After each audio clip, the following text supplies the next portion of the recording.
everyone, welcome back to Royalty Soap. Today's creation is going to be a remake with a twist. Cirque Bouquet is something I have been making for I'd say about 3 years now, and I normally put confetti in these bars, but I decided this time to try it with both an in the pot swirl and a drop swirl. I'm doing the drop swirl in this video, but I will show you both options whenever I cut the bars. If you would like to follow me on Instagram, my handle is down there. I post lots of really cute pictures of babies, so just be forewarned, it will be cuteness overload. And without further ado, let's get soap making. We will be beginning with some spinning. And what are we spinning? The lye water solution into the oils. After I scrapey my plastic container, of course.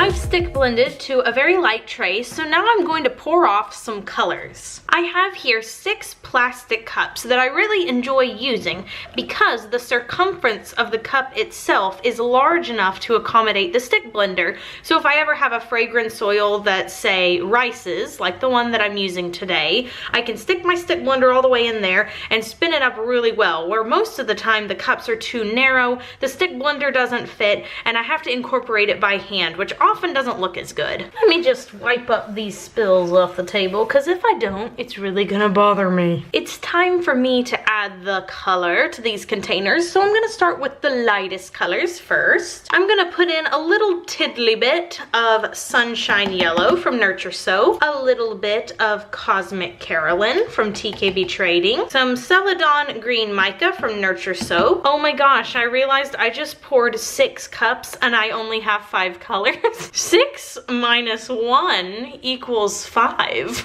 For the darker colors, I'll be adding some Siren Song from Nurture Soap and Vibrance Purple from Nurture Soap. Into the large bucket that is off camera, I added some titanium dioxide, and now the next step is to blend all these colors in first by hand. As I've said before in my videos, I like doing this whenever I'm trying to keep the colors very liquidy. The fragrance oil I'm using today, though it be a floral and though it rice a little bit, it doesn't actually accelerate trace that much, but with any sort of drop swirl, I like to have a whole lot of time to pour because I think the swirl just turns out better. I feel like I make this soap every spring, and this is the first time that I've done it without confetti. Most of the time I make confetti in the soap, but this time I just wanted to change it up. I got kind of bored of the confetti on the inside, even though the fragrance oil and the colors I'm still very much in love with. I also think maybe possibly the last time I made this, I was actually in Sudsington Palace, which is what we called a converted little house that was on the outside of one of our neighbor's property whenever I lived in the country with my parents. She was an elderly woman and she owned a pie business for a very long time, but whenever I moved in, she was quite a bit older, needed some help every now and then, so I kind of gave her a little bit of assistance whenever I was there, and she let me use her little pie shop in the back. For those who haven't been with me long, I have moved locations quite a few times. I started out in my parents' garage shed, which was by far probably the worst place I've ever made soap. It was just really cold in the winters, really hot in the summers.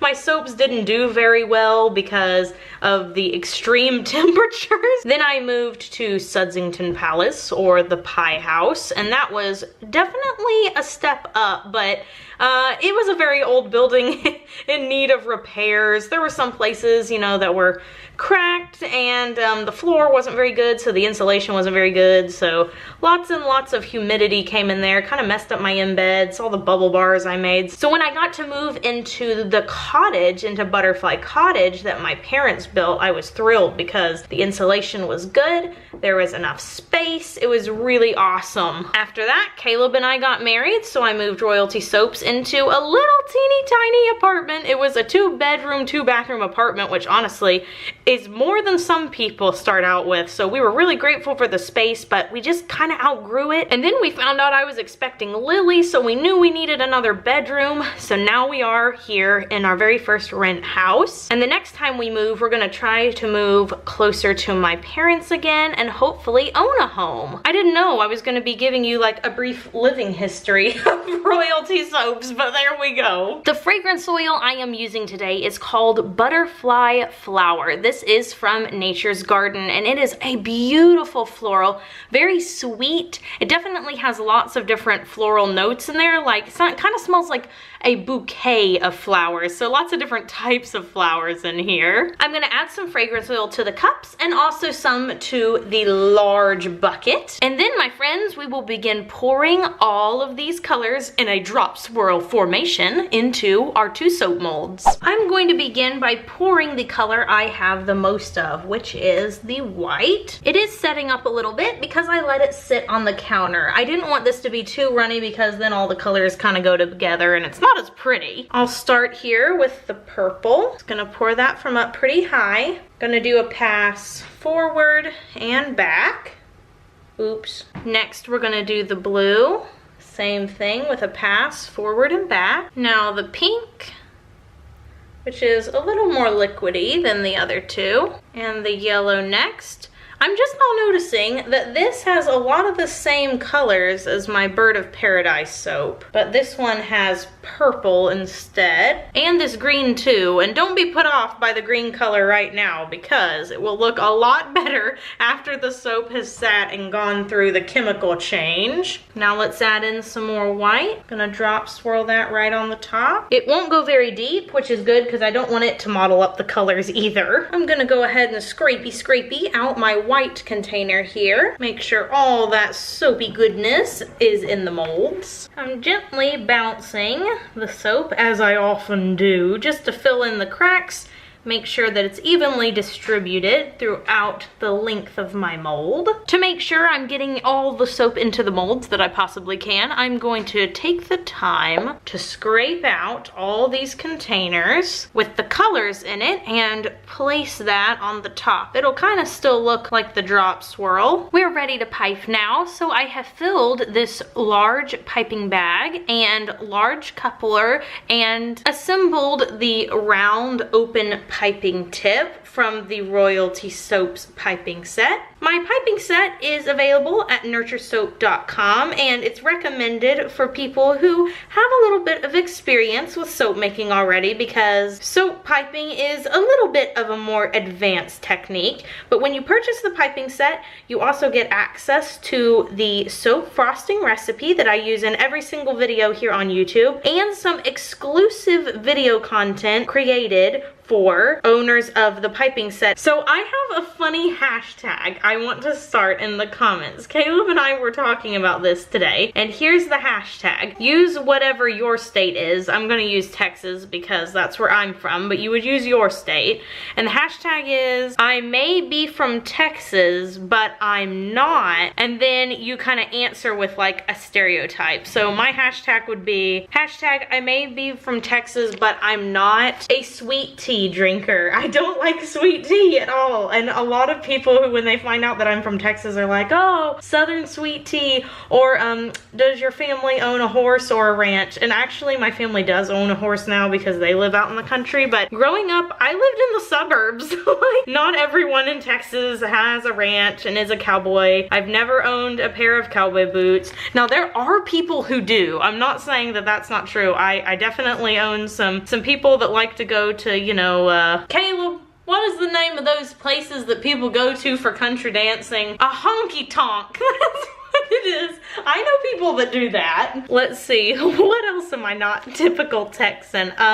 I don't go to any stock shows or rodeos or bull riding or anything like that. I don't like country music. There's like a whole list of things, and now I feel like a traitor. And like I said, I do know people that do those things. There's nothing wrong with doing those things. It's just kind of funny when people automatically assume that you're from some state that you fit into all those categories when you don't. So again, if you want to participate, do hashtag I may be from, and then of course put your state. If you're from Texas, cool too. I may be from blank, but I don't, you know, whatever you don't do.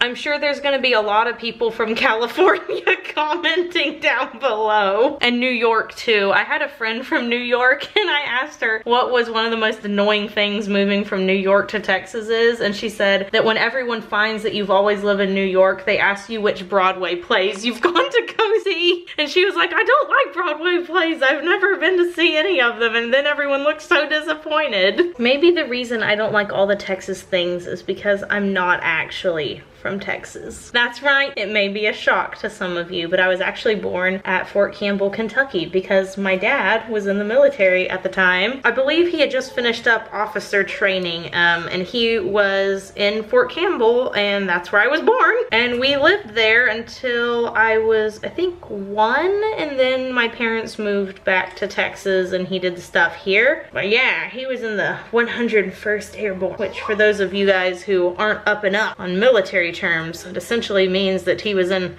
a special group and he jumped out of helicopters.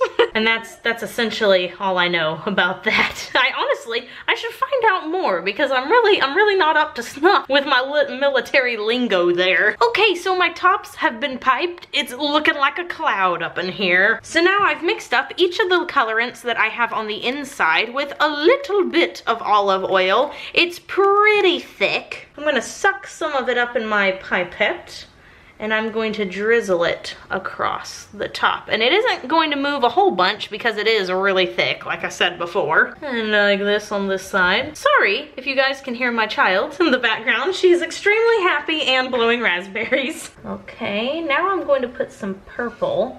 And I am going to try to place it in little spots that doesn't have a whole bunch of mica stuff on it already. In all honesty, drizzling mica on your soap like this is kind of tedious work because it's really easy for your colors to mix together. But I think it looks so good that I'm always like, worth it. And if you're mixing both dark colors and light colors on the top, I recommend you doing the dark colors first and then letting them sit a little bit and do the light colors after, because the dark colors, if they do happen to kind of mix with the light colors, have a tendency to overpower them. So it's better to put them on first and then kind of avoid them whenever you put the lighter colors on top. Put some pink on here. Pink's a little runnier than the other colors. Gotta be careful. Moving on to the lighter colors here, I'm gonna do a bit of green. I'm just gonna try to sprinkle this one a little quicker than I did the pink or the purple. Ooh.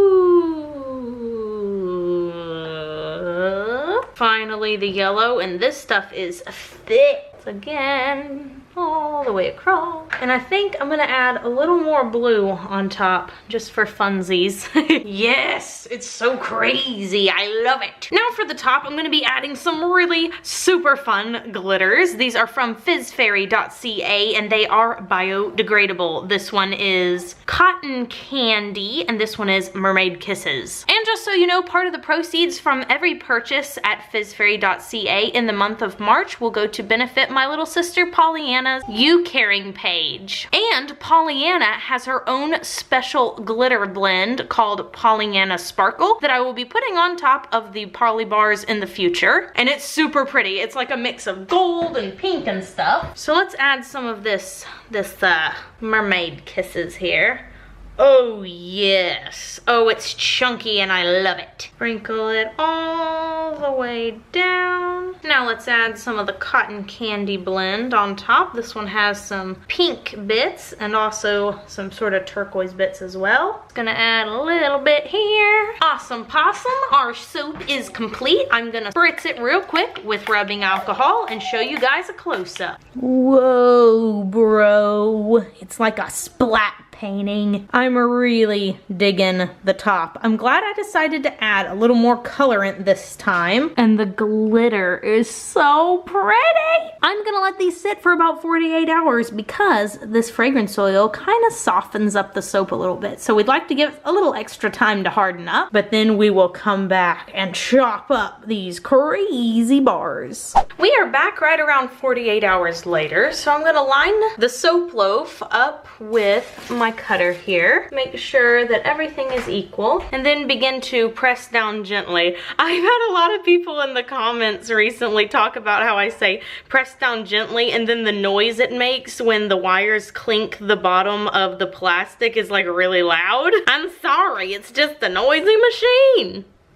So let's pick out one from the middle. Ooh, so this is what it looks like on the inside. This feels like modern art to me. It's like very clean, very minimal, but the colors are still very vivid. I'll hold this one up close so you can see all those colors. There's like really thin, wispy lines, but they all stayed really separate, and it's so cool. The question of the day is another like soap design preference question. I made two different types of the Cirque Bouquet soap. I made this sort of elegant minimal design, but I also did an in the pot swirl where all of the colors kind of went all over the place. They're all very mixed in together, and it just looks kind of psychedelic and crazy. So I would love to know, do you like the marble or the drop swirl better? If you'd like to vote, you can click the I in the upper right hand corner of the screen. And like I said, both of these options will be available at royaltysoaps.com for the April soap release. The April soap release will be on April 4th at 8 p.m. Central Standard Time. And if you didn't get something in the past, I apologize, but we are tripling the stock we will have available. So set